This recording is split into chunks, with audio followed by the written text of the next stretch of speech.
vitu kama hizo. Somebody comes, you want to I have a story about shit. It's getting shitty, guys. Again. Umechafua picha sasa. No, this is someone. This is not tea. Remember, this is shit. So, there's this friend who went to Kilimani, was called, like, hey, there's this deal, and Nini come meet Jungus and whatnot. So, she goes with a friend. So, the dude before, the white guy before had asked, okay, so what would you like to eat? What type of alcohol do you like? So, she'd say, like, Indian, Chinese, any. She went to the room. All that was provided. Everything was provided. It was there. And then, now there was also all types of alcohol. Name them, all types of whiskeys, and they're the high-end ones. So she started eating and eating and drinking and eating and drinking and eating. Kumbe the food had laxatives. She did not know. Her and the friend. The moment she started having a running stomach, the drink was like, wait. Runs to the bathroom, comes with a bucket. Next. Do it here. And then screams. Lies down. Like, do it on top of it. Let me tell you, that chick was telling me this story after like about 2 months, because I kept on calling her, she wasn't picking up. Then she was given 30 G's. You know that is also an ass, because they never had sex at all. It was basically just that. And the dude was so happy, even like smearing and, things that happen in Kilimani, my friend. Then, of course, it got to a point where she blacked out because she was too drunk. And the diarrhea ring, of course, dehydration and whatnot, plus also the alcohol. By the time she woke up, the Junku guy had left. The room was clean, spotless. And remember, that dude was smearing everything. And the 30,000 was there. So I was asking her, let me ask you, you went through all that for 30,000. Atia, but at least we didn't fuck. I'm like, hey. So can we say that's prostitution or an sanitary? No! Sanitary company. Wait, that is not even sanitary company. That is Nairobi sewerage. Yeah. Now that's the one. That is water sanitation and all that. Because honestly, that doesn't make any sense. Because so that you see, that is also prostitution. You might not have used you use your body. Yes. Not sexually, but it was a fetish for this guy. Because he was actually getting hard-ons. Yeah. God damn it. Yeah. Wow. But we're talking about prostitution. There's nothing about prostitution that is easy. Honestly, it's not easy. Okay, so for the children who are raised by women who are in prostitution, do these children get to know? Are they traumatized if they get to know what their parents do? The low end and of course the high end ones. First of all, I think they would be, because at the end of the day, first of all, you get shocked getting to know what your parent does. I think they would be shocked at the end of the day, because kitu ya kwanza hujajua. For example, hata tumpatie tu simple example. For example, you don't know who your father is, and then in future you get to know your father, whether he's a prominent person or not. First of all, kuna hiyo shock. So can you imagine having even the thought of it is very... So what's worse? A child getting to know that the dad sleeps around with prostitutes, or a child getting to know that the mother is a prostitute? Hey, for the mother it is. What? See? For the mother it is. Men are so chauvinistic, even if they don't realize it, honestly. You just have... Why? You're a man sleeping around. What's the difference? For me, I'm like...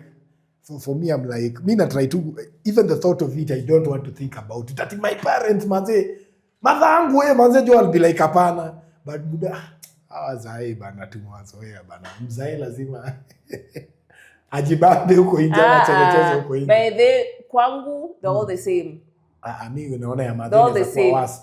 Inaweza kuwa kwa father ndio inaweza kuwa mbaya. No, the same. But kwa mimi kwa mother inaweza kuwa worse. But let me tell you, I don't judge prostitutes. I don't. Because I've spoken to prostitutes quite a while.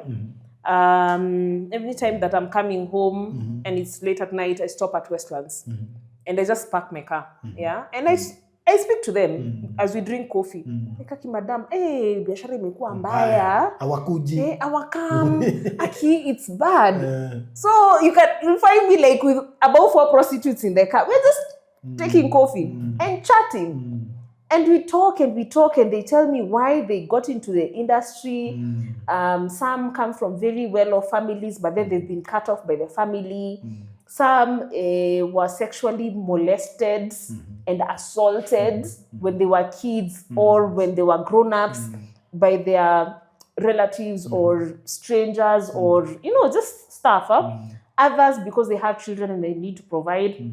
Others, well, I think they just like it. Yeah. So there are various reasons. And it's a form of therapy to many. So honestly, judging prostitutes, I don't judge people when it comes to the job description. As in, if that's a job that you decided to do, go ahead. I only have a problem when you start stealing other people's money. Yes. Oh, so what about kwa wale wenye wanaifanya as prostitution and at the end of the day unakiwa mchele and then they steal from No, that's wrong. That's wrong. Honestly, I do not understand why you need to drag someone because one, you're dragging someone, that means that you're making them incapacitated and you're stealing. Again, what have I said? I have a problem with those people who are stealing. Yes. Be a prostitute. Do whatever you want. Yeah? Okota takataka, kuwa mamafua, be a legal advisor, be a doctor, be whatever. Sasa unacheka nini? Wana ujinga. Unacheka. Nakumbuka tu hiyo story ya best yako but ni sawa. Nimesema nakumbuka tu sasa nimesema legal. Mbona ngoja useme hiyo, go and get shit on whatever you're doing. So basically you can do whatever you want, but when it comes to a point where you are dragging someone, you are making ni kama kwenda kwa mchawi. You get those people who go to witch doctors and like I go to a witch doctor and then I make you fall in love with me or they fall in love with me. That means that it is not him doing it. You get I'm the one who's making him do it. And it's beyond his will. Yeah. You get so that is wrong. And then mchele will kill you. True. Yes. You'll end up sleeping at 48 hours or something. But then again, so many people have died. Why drag someone? Yeah.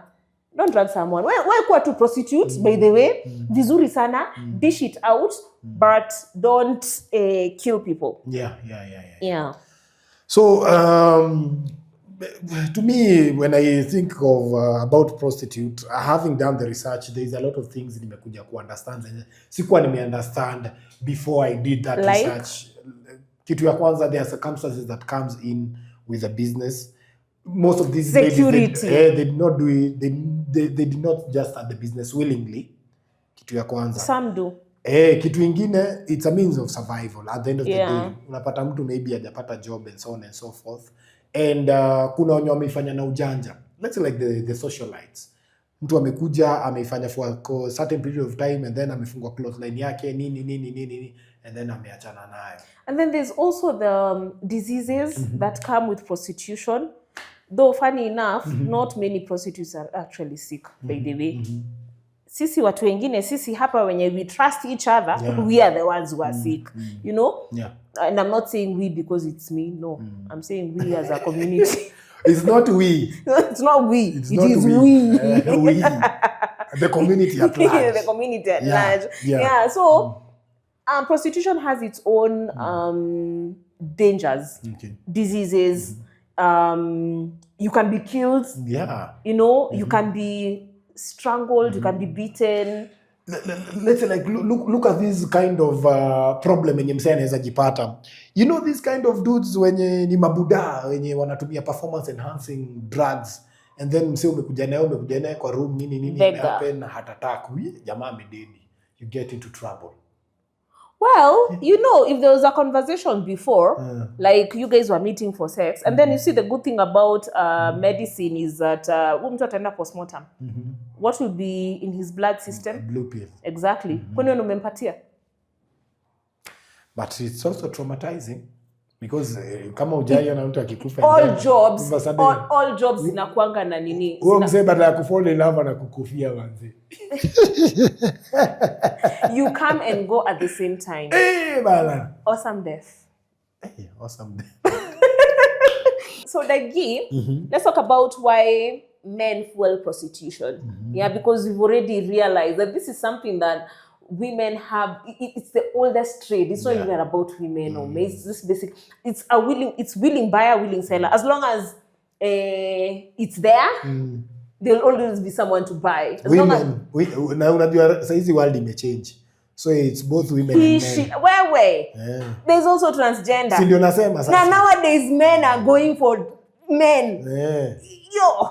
Men to men. Because by the way, that's men tekezi. Yo mpaka director amecheck. Ndio hiyo sasa. By the way, married men are going for men and giving them money. Why is it that those people have a lot of money? You people, Aki, kujeni mtu approach mtu ambie kwenye mnatoa pesa. Does he also want money? No. Kani yo mistaki pesa. Hapana kuambiwa where the money is coming from, not for you to be spread. You know the money might be coming from... Not for you to be spread. Relax. Yeah. See, you know, there are those who also want to be spread, to give you money. Like, there's a friend of mine who was asking for a job somewhere. And this dude alikuwa we have not spoken about prostitution in workplaces. Ndio hiyo. This dude alikuwa ampatie job but alikuwa anamkatianga and the guy alikataanga. So alikuwa anaenda kudu job place flani and then the guy ako like, kumbe ni wewe ndio mpatiana hii job, si unipatianga majombe, wewe si ulikataa story yangu. Imagine a man telling a man that way. Yeah. So there's a lot of prostitution in workspaces. Yeah. And it's rampant, unfortunately, in legal. It is rampant in hospitality. It is even in the media. Sexually transmitted jobs. Like umesoma, usisome. Don't even bother. Wewe just come. CV nasomewa kwa bed mzee. Oga vizuri, come. But why should I? What? So my sexual organs are the ones that qualify me for a job. Sindio. So umeweza. Una feel fit and then una feel fit. So as an administrator, will I be using my body or I'll be using my brain? My brain is part of my body. At the end of the day, I think maybe you might be having a little bit of qualification. So, or maybe you where does sex come in? Because that's one thing that I've never realized with men. Your men will pay for sex and it's an hour. Like, you'll even pay 100,000, 50,000, 1 million for one freaking hour.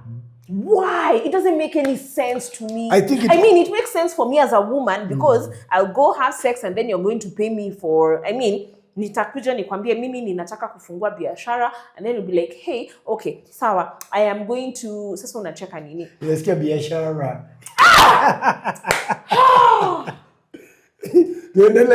Utafungua biashara. I want to open a business. Just speak in English, man. I want to open a business and then that business is costing me like about 1.5. Yeah? So, if you can't get that money anywhere, then I'll come to you, Mr. Moneybags, and I'll tell you, hey, what's up? I need a business. You tell me you're going to sleep with me, you give me that 1.5, yeah? I tell you to deposit that money before you deposit. We shag. Say, have the money. How has it benefited you? Emptying your balls. It fuels my ego. I'm like, hey, manze, nishamalizana huyo, so kuna mwingine hapa. Okay. Where are these men? Si wako.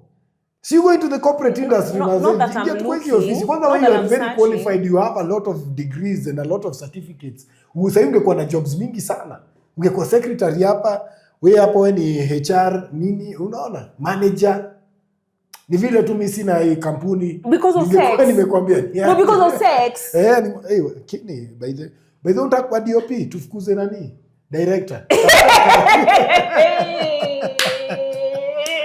Deno kazi yako ujue iko kwa shida. Ukao ukijua hizo deno. Guy. You know, as a lady, you wouldn't understand, but as a man, me to understand. No, Then honestly, machismo, my in my ego. next life, I want to be a man. I want to experience what it feels like to be and a you'll man. enjoy, by the way, utaenjoy. I will, huh? Hey, kwanza kama una do. Ai, unafikiri kwa nini wanaume wanaambia nanga ati tutafute do kwanza. Juu kipata do manzejo. But it's true. When you get money, you can access any woman. It's true. It's true. Saizi mimi hapa nikuchapa na 5 million kwambia ni aje tufikie tu hapa. Tufike wapi dagi? Si hapa hivi. Aki tuende. Ni venye tu tuko kwa ofisi. Tungekuwa na room hapa. Aki tuende. Acha nitafute pesa kwa. Sawa. Sasa mwana kangu kalikuwa kana work. Mimi sina pesa. Sina pesa. What do men want? Sina pesa. And that's why broke men are the most loyal. Woo, I'm not broke for your information. If there are hoes in this world that broke men, Aki broke guy. Because we have no other thing to have fun than rather than sex. No. But I'll give you good sex. If I'm a broke man. By the way, women, if you're ever to settle down, don't settle down for a broke man. Go for a man who has money. Please, because this man will do anything. Atakuplay whether or not he has money. Rosafi. Ama, he's gonna leave you the moment he has money. Just so like guess she what? has said, our work is to do.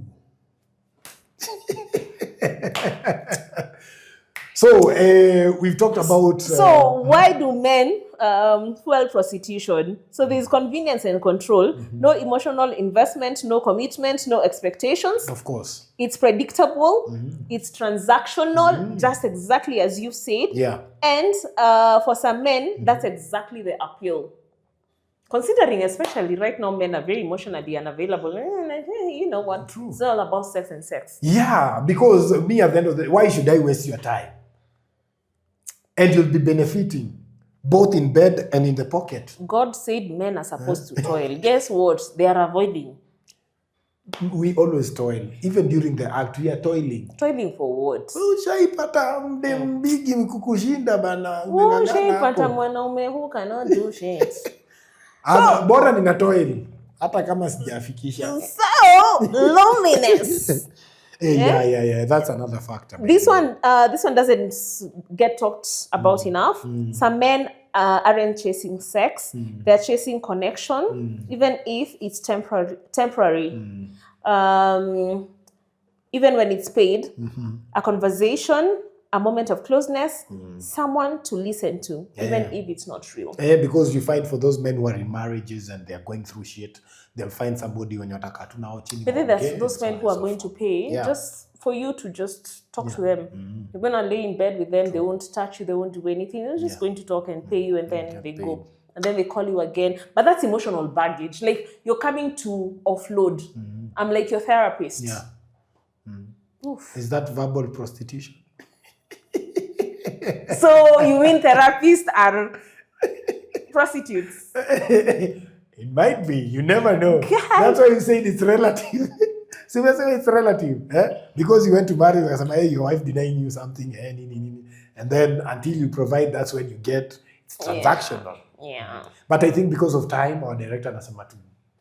So there is power and ego. There's a psychological element here. The ability to pay for intimacy can feel like control, like validation. It feeds ego. I can have what I want and when I want it. Yeah. So, and men have egos. From here to Timbuktu. It's off. But at the end of the day, there are women who love that egocentric kind of man. So, social and cultural factors. In some environments, masculinity is tied to sexual access. More partners equals more status. The prostitution becomes just another outlet. Yeah. Equals culturally. So avoiding rejection. Let's be honest, dating can be brutal. Exactly what you said. Definitely. Rejection hurts. With prostitution, there is no rejection, just prize. Name your prize. Yeah. You get it. So reality versus morality versus reality. This topic always sparks moral debates. Yeah. Is prostitution wrong? Hii kitu venye nimesema tu, na nitasema tena, it's relative. to an extent it's right, to an extent it's wrong, because you have to understand, we have both sides of the coin to look at. Okay. Is it exploitation? Yes and no. For Yes. me, it's yes and no, actually, because yes, you can exploit someone, but then again, you might not be exploiting someone. It's I'm gaining, you're gaining. For and example, it's fine. for example, ile story a politician was dating a certain lady, and this lady got pregnant. It was not dating, it was prostitution. She got pregnant because she was the side chick, and then she started blackmailing the politician. Hey, man, I need this sum of money. And then the politician, she died mysteriously. Okay, yeah. But then, was that exploitation? Because or the lady just became smart and took advantage of the situation? But she was trying to exploit because of the pregnancy thing, because during the first time, hakukuwa na hiyo power. But when she got pregnant, she exploited the opportunity to. But men also exploit women when it comes to prostitution. Yeah. Because unataka job, so see, I must exploit you. That's true. Me too. So the truth, it depends with the context. When someone is forced or has no real choice, that is exploitation. When someone chooses it in full control, it leans towards autonomy. Yeah. But most situations live in the gray area, like just in between. Yeah. And that's where the real conversation should be. For me, morality, I think, morality is also very relative.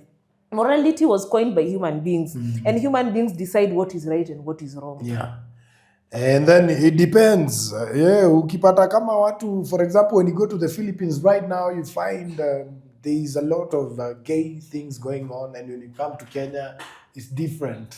So to you, inaweza kuwa like, hey, wase wanafanya nini? And to them, it's okay.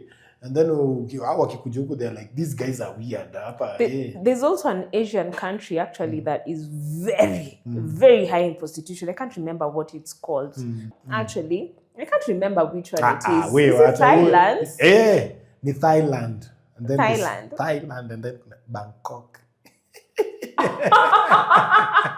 Ndio maana. And that's why names are so strong. Let me tell you, when you go to that place, you'll never want to come back to your country because prostitution is prostituting. Mimi hakuna haja niende huko. Well, sisi tutabaki hapa kwa under the carpet. Mimi nitaenda na Deno. Bana, natuna Deno. Deno najua hezi enda. Anyway, ladies and gentlemen, to cut the long story short, it has been a whole, let's say like episode 1, episode 2 ndio tunamaliza leo. Nimekuwa daily. Yani topic imekuwa so broad na hatujamaliza bado. Wide. Kuna vitu mingi sana tungeza ongelea, si ndio? Prostitution is wide. Cha ujinga. Na sisi tungesema tu tukiongelea prostitution, manze tu mafanzo wetu to remain tu kwa tight kwa hii story. Yani, let us keep it tight, watch the show, comment. Subscribe, share. Na kama kuna vitu zingine mnataka tuongelee, semeni manze, joju kuna vitu mingi sana nataka kuongelea. It has been Under the Carpet with me, Douglas Masinde, and the beautiful Kene Wakene. Today I have not been called beautiful. I don't know why. Maybe it's because, we're talking about prostitution. Labda watu walipitia mahali. We don't know. But hey, so 2 episodes, amazing episodes, and we are happy. Tumeichambua ikachambulika. Dagia amepata time ya kwenda kusimama nao sijui wapi. He was coming to tell me, I was with this word. Akaniambia, hey. He had fun, by the way. Research work. So from me, Kene Wakene, Under the Carpet, prostitution, a good 2 episodes. Asanteni sana.